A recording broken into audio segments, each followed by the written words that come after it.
Comment parler des membres de sa famille en Lingala, partie 2. Alors pour commencer, pour dire les frères et sœurs ou les cousins, ce sera bandeko. Voilà, donc mes frères et sœurs, bandeko nangai. Au singulier, ça donne ndeko. Et ndeko, on l'utilise aussi pour parler d'un ami. Donc voilà, ndeko nangai, mon ami, mon pote. Maintenant, si je veux parler de mon grand frère ou de ma grande sœur, là, ça va être yaya. Donc yaya, ça veut dire le grand frère ou la grande sœur. Voilà.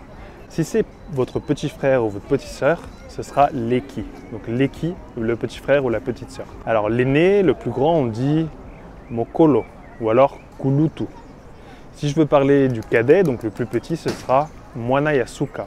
Parce que suka, ça veut dire le dernier. L'orphelin, c'est mwana etike. Et l'enfant unique, c'est linkinda. Voilà. Maintenant, si vous voulez parler de vos oncles et de vos tantes, donc l'oncle ou l'oncle maternel, ça va être noko. Donc voilà, mon oncle, noko nangai. Si vous voulez parler par exemple du grand frère de votre père, vous allez dire tata kulutu. Tata kulutu, c'est le grand frère de votre père. Et le petit frère de votre père, si votre oncle est le petit frère de votre père, vous allez dire tata leki. Voilà. Maintenant, pour parler de votre tante, si c'est votre tante paternelle, vous allez dire tata moisi. Tata moisi, c'est la tante paternelle. Maintenant, pour parler de la tante maternelle, si votre tante, c'est la grande sœur de votre mère, vous allez dire mama kulutu. Mama kulutu, c'est la grande sœur de votre mère. Si vous voulez parler de la petite sœur de votre mère, vous allez dire mama leki. Si vous êtes marié et que vous avez une épouse, vous allez dire moisi. Donc moisi, ça veut dire l'épouse, la femme. Donc moisi nangai, mon épouse, ma femme. Si je veux dire mon épouse est jolie, mon épouse est belle, je vais dire moisi nangai azali kitoko. Voilà. L'époux, le mari, c'est mobali. Donc mon époux, mon homme, mon mari, mobali nangai.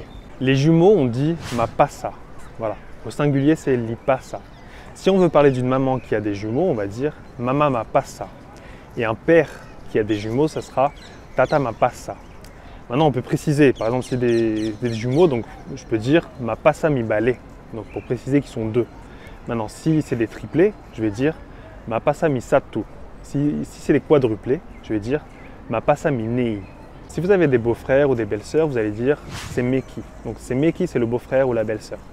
Voilà, semeki nangai, mon beau-frère ou ma belle-sœur. Si je veux dire par exemple ta belle-sœur est méchante, elle est mauvaise, ou alors ton beau-frère est méchant, je vais dire semeki nayo azalaka motema mabe. Semeki, ça veut dire le beau-frère ou la belle-sœur. Mais ça marche aussi pour désigner le mari ou l'épouse de votre cousin ou de votre cousine. Pour dire le beau-fils ou la belle-fille, je vais dire bokilo. Bokilo, c'est le beau-fils, la belle-fille. Maintenant, pour dire la belle-mère ou le beau-père, je vais dire tata bokilo, donc le beau-père, ou alors mama bokilo, donc la belle-mère. Enfin, pour dire la nièce, le neveu, on va dire mwanan kasi. Mwanan kasi, c'est la nièce, le neveu.